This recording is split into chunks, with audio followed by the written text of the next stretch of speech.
Now, why do you want to plant a food plot this fall or this summer for this fall?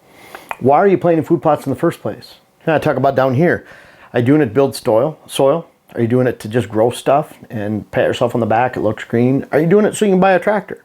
You've always wanted to buy one. It's time you buy a tractor and go out and plant food plots. Number one reason I want you to have this focus, and this will bring everything around and make it important to you and make it understandable to you. The whole reason you probably bought your land or you're leasing your land is for hunting. Coincidentally, hunting season is at a time where you can help the deer herd the most.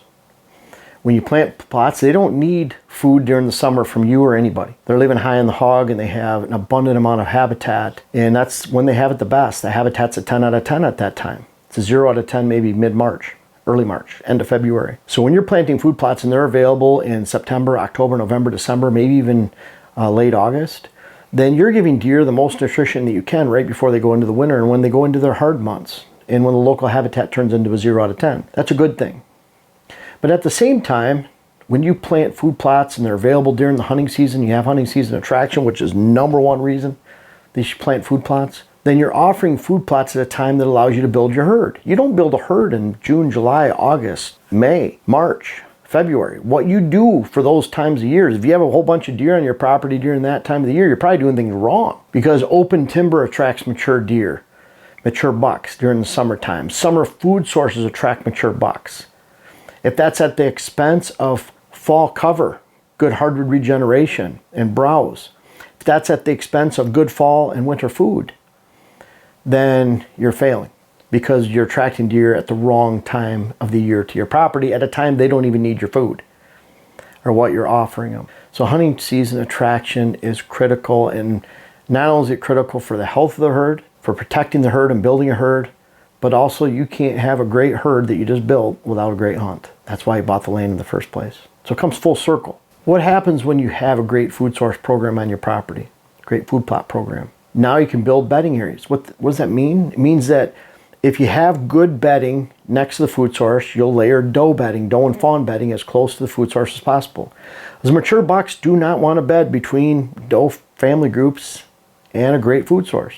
If you have consistent food, you don't spook it out, and you have great diversity and traction like we talk about in our 2023 best food plot mix video, then you'll have does and fawns bedding close to that food source. And then if you have room left over in your property, you have bucks behind. That's why it's so critical that you have good habitat with good browse, regeneration, habitat that bucks don't want to live in during the summer, but they want to live in during the fall and winter. I hope you see, it's habitat, food plot related, everything establishes that bedding.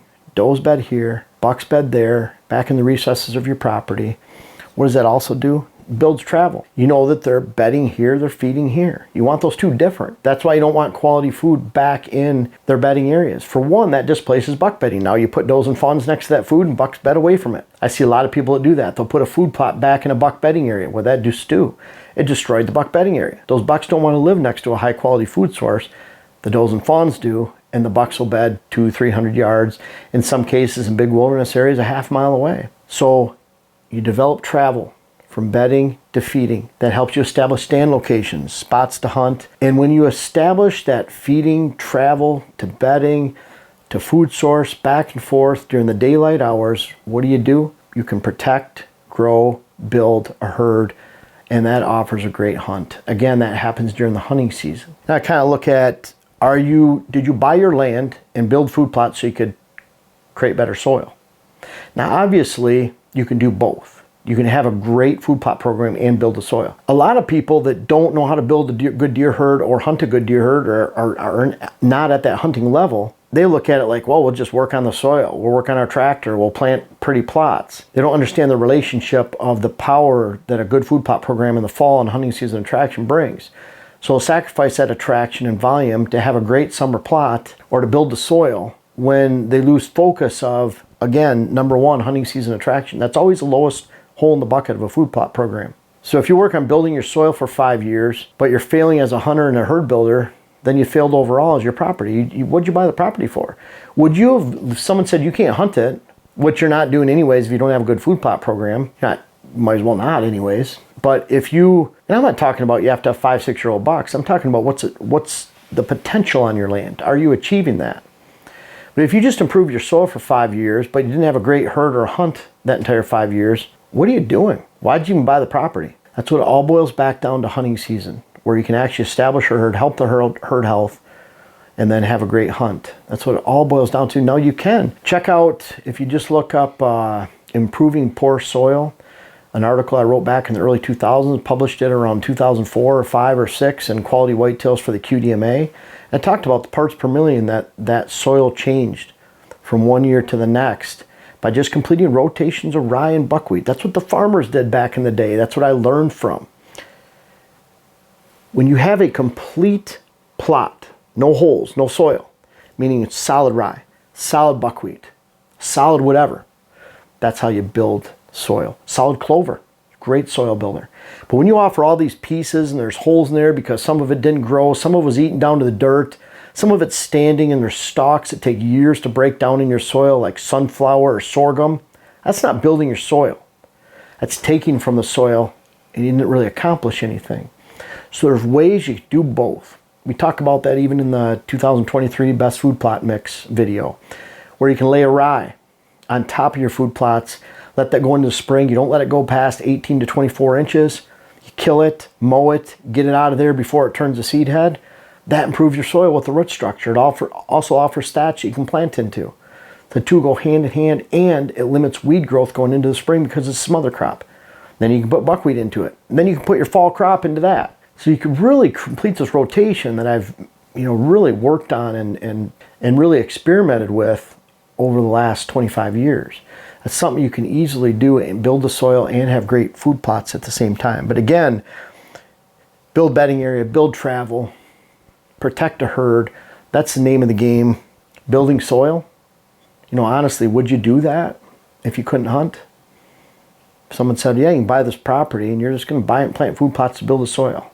There has to be a higher purpose than that. Building soil is a high purpose, but it's not the lowest hole in the bucket. You just want to grow stuff. Again, would you buy that just to plant food plots, just to say, wow, I have pretty food plots? I think some do. They marvel at how green their food plots are and how they look, but then they walk through it, spook the deer out. It creates more of a trap for deer and letting the deer know where they're at during the neighborhood.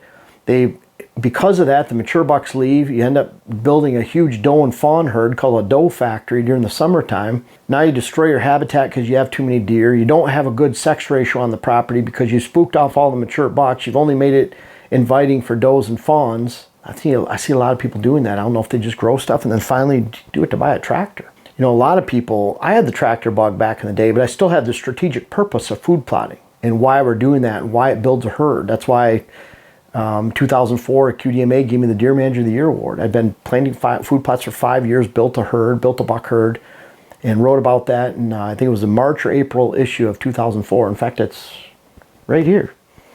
Here's that article. Small acreage, big rewards. That was March of 2004. So that's that. Forgot this is even right here, but it comes in handy at this point. But that's why I did that. That's why I published this for the QDMA, now the NDA, in Quality Whitetails. It was my first article in their magazine. I'd written for Michigan Out of Doors before then. But I basically went over now the number of bucks we saw, shot, and that was the purpose. And I was building soil at the same time and wrote about it. And my findings, you can, again, look that up in Improving Poor Soils on Google. You can find it pretty easily. So, I bought the tractor, but I had that purpose. And then I found that I didn't need the tractor. Now I have someone with a tractor planting my corn right now, but the other, 15 acres of plots, 13 acres of plots, I plant all by hand, Packer Max, side-by-sides, sprayers, handheld spreader, works really, really well. But bottom line is, you bought your property to deer hunt. That's why you plant food plots. If you look at that higher purpose, again, focusing on that, what are you accomplishing during the fall? What are you accomplishing with the herd? What are you accomplishing with your hunt? If you're on par for that, then mix everything else in. But if you're not even hitting that yet, then don't even think about any of this other stuff. Really have that strategy and purpose first. That's why you have a good food plot program. And oh, by the way, the clover that we add in our hunting plots, the buckwheat during the summer, rabbits, turkeys, birds, butterflies, bees, there's so many other critters that benefit from your food plots You know, that's any food plot program. You think about that. The bottom line is a good food plot program hits the target when it comes to the deer hunting season, and I hope you're on target with your food plot program this fall. Hey folks, I really appreciate you watching, and I want to invite you to check out our main website, whitetailhabitatsolutions.com. I'm going to miss all these, but we have seed to offer, hats, articles, web classes, books, consultations, and even a new podcast. I think we have 17 podcasts out there right now for you to listen to. So we have a lot to offer. Most of all, if you don't want to buy anything, I'm going to keep offering free videos, free articles. We have over 600 articles on the site. And most of all, thank you very much for watching, reading, listening, being a part of Whitetail Habitat Solutions. If you want to check this stuff out, awesome. Links are in the description.